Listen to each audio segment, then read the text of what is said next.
When you go to see a bank, they've got all the power, they've got the data, they've got the knowledge, they're in a much better position to work out whether you're going to be able to afford to repay a loan or a credit card over time.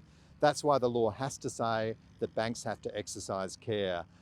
And our plea to the Senate is don't change these laws, stand up to the government, stand up to the banks.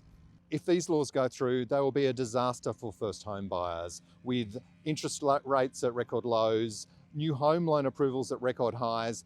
This is a perfect environment for predatory lending. Now is not the time to loosen the reins upon the banks. We can put a price on these changes, $350 million. That's how much compensation the Royal Commission said was paid out by banks who had breached these laws.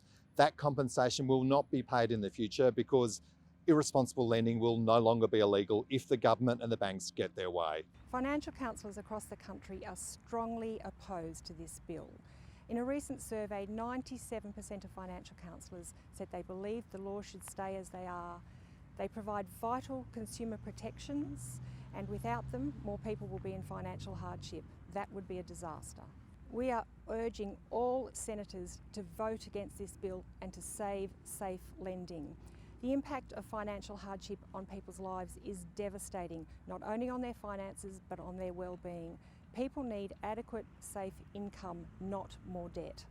These laws will shift all responsibility onto borrowers. There are many people who don't have strong financial literacy knowledge. We see people who have mental health issues, who are impacted by domestic violence, who may not have English as their first language. It's important, and they rely on banks to do those checks and balances. It's essential that we keep the laws as they are. As a financial counsellor, every day we're hearing stories about people who are completely devastated and in financial hardship because they've been granted loans which are unaffordable and not suitable for purpose. When people are in financial hardship, they're unable to pay for essentials such as rent and food.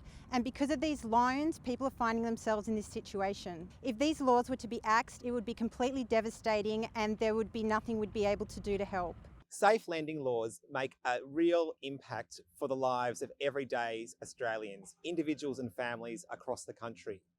I think of the young mother who was given a credit card to pay for essentials like school costs, but then the repayments come in, causing her distress and anguish. It's responsible lending laws that ensure that our brokers and lenders are required to take steps to ensure loans are appropriate and safe for our needs. Axing these laws will lead to a debt disaster.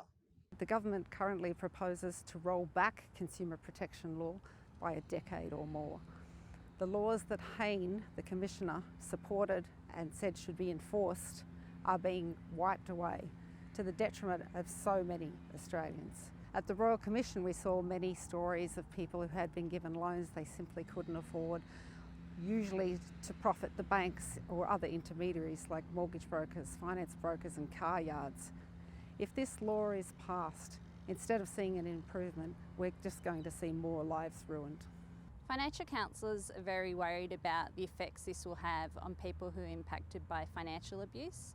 So time and time again, we're hearing from people who have been pressured into getting loans or credit. These laws are vital for us to work with people in financial abuse situations. We use these laws to advocate for clients. If these reforms go through, we're going to have a much harder time trying to assist people in financial abuse situations.